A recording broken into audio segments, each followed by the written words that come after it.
உருவாக்கி இழிவான அரசியல் செய்யும் ஒரே சார் பழனிசாமி சார் தான் என்று அமைச்சர் ரகுபதி எடப்பாடி பழனிசாமியை விமர்சித்து அறிக்கை வெளியிட்டிருக்கிறார். இது தொடர்பான கூடுதல் விவரங்களை நம்முடைய சிறப்பு செய்தியாளர் கோகுலிடம் கேட்கலாம். கோகுல், அமைச்சர் ரகுபதியினுடைய அறிக்கையில் என்னென்ன அம்சங்கள் குறிப்பிடப்பட்டுள்ளன? இல்லாத சார்களை உருவாக்கி இழிவான அரசியல் செய்யும் ஒரே சார் பழனிசாமி சார் தான் என்ற ஒரு விமர்சனத்தை அமைச்சர் ரகுபதி வைத்திருக்கார்.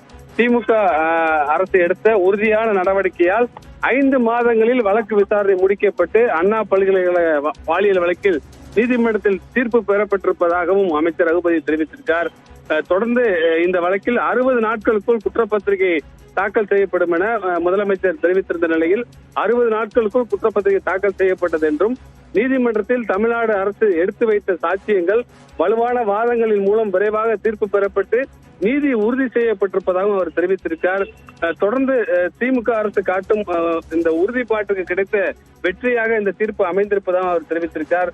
பொள்ளாச்சி பாலியல் வழக்கில் குற்றவாளிகளை காப்பாற்றுவதற்காக உண்மையான நடவடிக்கை எடுக்காமல் இழுத்தெடுத்த பழனிசாமியால் தான் அந்த வழக்கில் நீதி கிடைக்க 6 ஆண்டு ஆனதாகவும் 5 மாதத்தில் பாதிக்கப்பட்ட பெண்ணுக்கு நீதி கிடைக்க செய்திருக்கார் முதலமைச்சர் என்ற ஒரு தகவலையும், வயிற்றெரிச்சலில் என்ன செய்வதென்று தெரியாமல் வழக்கம் போல தனது புழுகு மூட்டைகளை அவிழ்த்து விட்டிருக்கார் பச்சை போய் பழனிசாமி என்று அவர் தெரிவித்திருக்கார்.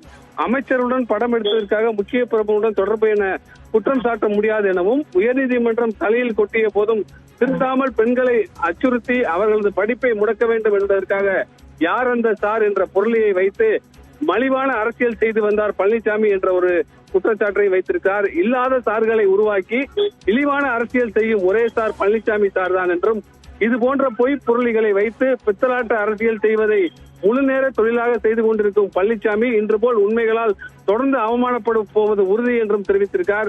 தமிழ்நாட்டு பெண்களின் உரிமைகளை உயர்த்தி அவர்களின் பாதுகாப்பை உறுதி செய்வதில் நுனியளவு சமரசத்துக்கு இடம் தராமல் ஆட்சி செய்யும் முதலமைச்சர் ஆட்சியில் பெண்களுக்கு துன்பம் விளைவிக்கும் எந்த குற்றவாளியும் தப்ப முடியாது என்பதற்கு அண்ணா பல்கலைக்கழக வழக்கின் தீர்ப்பே சாட்சி என்று அமைச்சர் ரகுபதி ஒரு விரிவான அறிக்கையை தற்பொழுது இந்த தீர்ப்பு குறித்து வெளியிட்டிருக்கார். வினயா, அமைச்சர் ரகுபதியினுடைய அறிக்கை குறித்த விரிவான விவரங்களுக்கு நன்றி கோகுல்.